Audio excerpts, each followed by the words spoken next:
Sejam bem-vindos ao canal Xamânico, eu sou o Chain Zedek e hoje vou passar uma explicação para vocês, uma teoria que eu mesmo desenvolvi, a respeito de uma classe de fenômenos anômalos e OVNIs. Eu garanto para vocês que vocês nunca escutaram nada do tipo. Pessoal, desde os tempos primórdios aí da civilização, o pessoal relata a presença de gases luminescentes que se movimenta aí como se fossem seres biológicos autoconscientes. A gente tem isso na mitologia islâmica, como os djinns. A gente também tem isso na mitologia dos povos nativos aqui do Brasil, como Boitatá. E entre outros povos aí relatam esse tipo de coisa, né? Então é uma coisa que acompanha a humanidade desde sempre. E também a respeito da parte aeroespacial e militar, já ouvi muitos relatos aí na internet de cientistas e o pessoal aí dessa área relatando que, né, acima da atmosfera, um pouco mais para cima, eles presenciam muitas coisas esquisitas ali, flutuando e se movimentando ali. Também com aparência de gases. Eu mesmo, quando era criança, vi uma coisa dessa na cozinha da minha casa, no teto, um gás luminescente flutuando ali, que passava a impressão para mim de estar me observando. Então eu cresci e um dia no meu serviço eu vi as esferas luminosas saindo do meio do mato, fazendo acrobacias, movimentos que não pareciam ser de drones ou algo do tipo, até porque o horário não condizia com drones, né, que era 4 da manhã mais ou menos, do meio do mato, e depois desapareceu, né? E algumas culturas também relatam isso como fadas ou como sprites. Mas tirando o ponto de vista aí mais romântico, indo para um ponto de vista de uma explicação mais pseudocientífica, nós podemos supor que sejam coisas talvez naturais, fenômenos naturais e que possuam algum tipo de lógica ou algum tipo de constante para acontecerem. Mas como essas coisas elas aparentam ter um tipo de consciência biológica, por exemplo, então a gente pode supor que sejam formas de vidas baseadas em gás, porque não existe nenhuma regra ou lei na natureza que impeça de existir formas de vida gasosa. Se for uma forma de vida gasosa, então vai se alimentar, vai se reproduzir e vai precisar das condições ambientais para se manifestar. Isso aí explica o porquê desse tipo de coisa acontecer pouco nas cidades. Porque as nossas tecnologias, por exemplo, e também o asfalto, isolaria esse tipo de fenômeno. As frequências de Wi-Fi e as fiações elétricas, etc., atrapalhariam isso.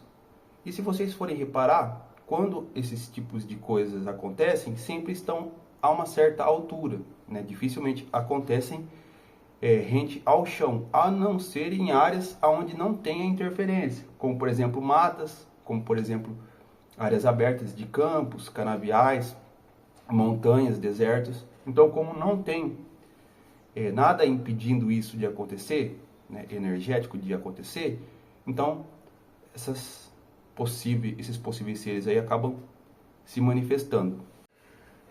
Aí a gente tem uma outra questão também, né, porque fora os gases luminescentes, nós também temos formas geométricas voadoras, em formato de charuto, de esfera, piramidal, etc.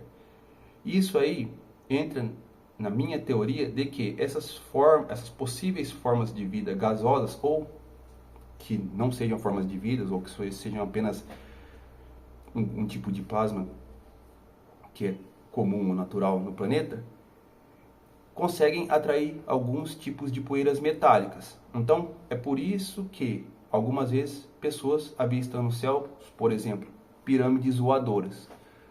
Na verdade, é só uma casca metálica envolta por sobre um gás que é mais leve que o ar, eletrificado, sei lá, algo do tipo. E aí, então, isso aí fica pairando por aí.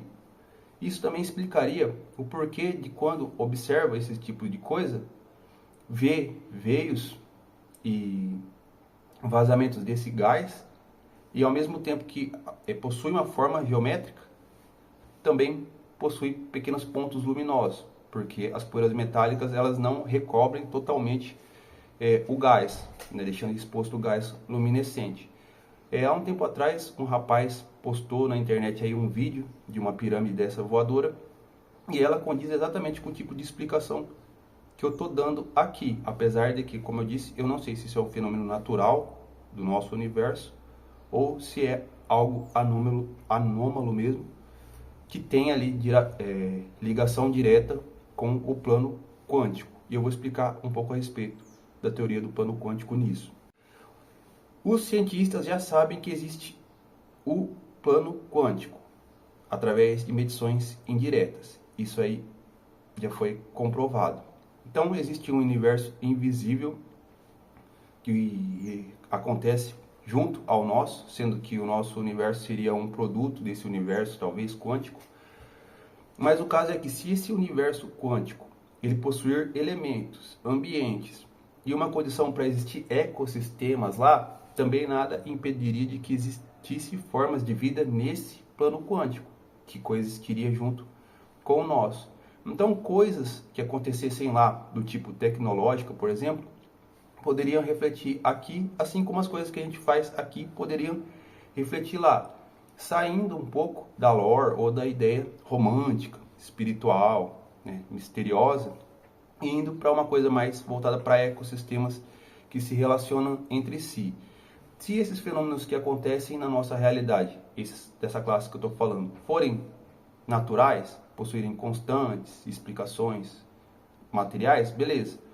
Mas se eles forem de origem quântica, como manifestações de seres que existem lá e estão aparecendo aqui, então isso corroboraria para que universos múltiplos existissem mesmo. Até porque se o nosso existe e é possível, isso também seria possível, não só do ponto de vista material, como outros universos existindo mais distantes do nosso, separados por espaço, ou universos mesmo que existam em planos invisíveis, mas que operem com outros tipos de leis da física, da química, etc., outros tipos de mecânicas, mas que se relacionam com o nosso em alguns pontos.